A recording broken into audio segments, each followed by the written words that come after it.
மலேசியர் அல்லாத தொழிலாளர்களுக்கு கட்டாய இபிஎஃப் சந்தா இன்று அக்டோபர் 1 தொடங்குகிறது.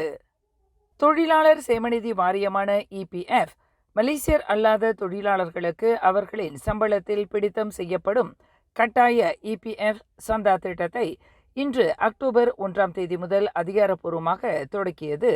அந்நிய நாட்டு தொழிலாளர்களுக்கான இபிஎஃப் சந்தா இந்த அக்டோபர் மாதம் சம்பளத்தில் பிடித்தம் செய்யப்படும்.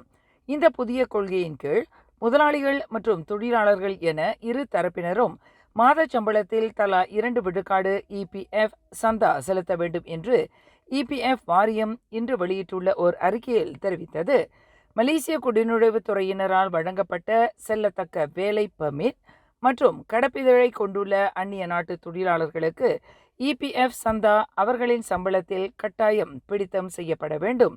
தொழிலாளர் ஒருவருக்கு அவரின் சம்பளத்தில் 2 விழுக்காடு இபிஎஃப் சந்தா வெட்டப்படும். அதேவேளையில் அந்த தொழிலாளர்களுக்கு தனது பங்காக முதலாளிமார்கள் தலா 2 விழுக்காடு சந்தா வழங்க வேண்டும். அந்நிய நாட்டவர்களை கொண்டுள்ள வீட்டு பணியாளர்களை தவிர மலேசியாவில் சட்டப்பூர்வமாக வேலை செய்யும் அந்நிய நாட்டவர்கள் அனைவருக்கும் இந்த இபிஎஃப் காப்பீடு பொருந்தும் என்று இபிஎஃப் தனது அறிக்கையில் தெரிவித்துள்ளது.